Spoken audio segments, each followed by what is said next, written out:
അറക്കലിന്റെ മുത്തുമണികൾക്ക് ഒരു ചോദ്യം ദാ പിടിച്ചോളൂ. Tabulate sympathetic and parasympathetic. സിമ്പതറ്റിക്കും പാരാസിമ്പതറ്റിക്കും പട്ടികപ്പെടുത്താനാണ് പറഞ്ഞിട്ടുള്ളത്. നമുക്ക് നോക്കാം. ഒന്നാമത്തത് പ്യൂപ്പിൾ ഡൈലേറ്റ്സ്, പ്യൂപ്പിൾ വികസിക്കുന്നു. പ്യൂപ്പിൾ ഇങ്ങനെ കണ്ണിങ്ങനെ തള്ള, പ്യൂപ്പിൾ ഇങ്ങനെ വികസിക്കുക. എപ്പോഴാ? പേടിക്കുമ്പോഴല്ലേ. പേടിക്കുമ്പോൾ സ്വാഭാവികമായിട്ടും കണ്ണിലെ പ്യൂപ്പിൾ വികസിക്കും. പേടി എന്താണ്? സിംബയാണ്. സോ പ്യൂപ്പിൾ വികസിക്കുന്നത് എന്താണ്? സിമ്പതറ്റിക് സിസ്റ്റമാണ്. അപ്പോൾ ഇവിടെ എസ് ഇട്ട് കൊടുത്തു. ഇനി രണ്ടാമത്തത് ഡിക്രീസസ് ഹെർട്ട് ബീറ്റ്, ഹൃദയമിടിപ്പ് കുറയുന്നു. ഹൃദയമിടിപ്പ് കൂടെപ്പോഴാ? പേടിക്കുമ്പോഴല്ലേ. ഒരു പട്ടി പിന്നാലെ കൂടിക്കഴിഞ്ഞാൽ ഹൃദയമിടിപ്പ് കൂടൂലേ? അല്ലാതെ ഫുൾ കോൺഫിഡൻസിൽ നിൽക്കോ? ഇല്ല.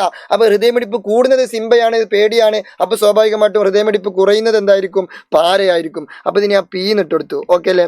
ഇനി അടുത്തത് മൂത്രം നിലനിർത്തുന്നത്, മൂത്രം ശൂന്യമാക്കുന്നത് പശു, പാരാസിമ്പതറ്റിക്. പശുവിലെ പാരാസിമ്പതറ്റിക്, ശൂന്യമാക്കുന്നു.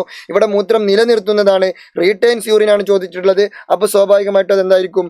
സിമ്പതറ്റിക് ആയിരിക്കും. എന്നാൽ ഇനി അടുത്തത് ഹൃദയമിടിപ്പ് കുറയുന്നു, അത് ഓൾറെഡി നമ്മൾ ഡിസ്കസ് ചെയ്തു. ഇനി അടുത്തതാ ശ്വാസനാളം വികസിക്കുന്നു, ട്രക്കിയ എക്സ്പാൻഡ്. ശ്വാസനാളം, ട്രക്കിയ എങ്ങനെ എക്സ്പാൻഡ് ചെയ്യുക?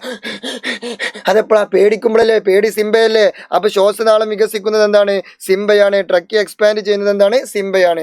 ഇനി ഡിക്രീസ് പെരിസ്റ്റാൾസിസ്, പെരിസ്റ്റാൾസിസ് കുറയുന്നു. എന്ത് പരിപാടി കുറയാണെന്നുണ്ടെങ്കിൽ അതെപ്പോഴായിരിക്കും? പേടിക്കുമ്പോഴായിരിക്കും. പേടിക്കുമ്പോഴാണ് ഒരു പരിപാടി ഫ്ലോപ്പ് ആവുക. പേടി എന്താണ്? സിംബയാണ്. അപ്പോൾ സ്വാഭാവികമായിട്ടും പെരിസ്റ്റാൾസിസ് കുറയുന്നത് എന്തായിരിക്കും? സിമ്പതറ്റിക് ആയിരിക്കും. പെരിസ്റ്റാൾസിസ് കുറയുന്നത് sympathetic. Decrease peristalsis sympathetic. Okay.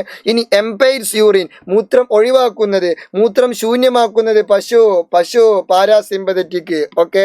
മൂത്രം ശൂന്യമാക്കുന്നത് അല്ലെങ്കിൽ മൂത്രം ഒഴിവാക്കുന്നതിനെ വിളിക്കുന്ന പേരാണ് പീയിങ്. മൂത്രം ഒഴിക്കുന്നതിന് പറയുന്ന പേരെന്താണ്? പീയിങ് ആണ്. പീയിങ്ങിൽ പി ഉണ്ട്, പാരാസിമ്പതറ്റിക്കിലും പി ഉണ്ട്. അപ്പോൾ എംപൈർസ് യൂറിൻ എന്താണ്? പാരാസിമ്പതറ്റിക് ആണ്. അടിപൊളിയല്ലേ? സെറ്റല്ലേ? So good bye, all the best.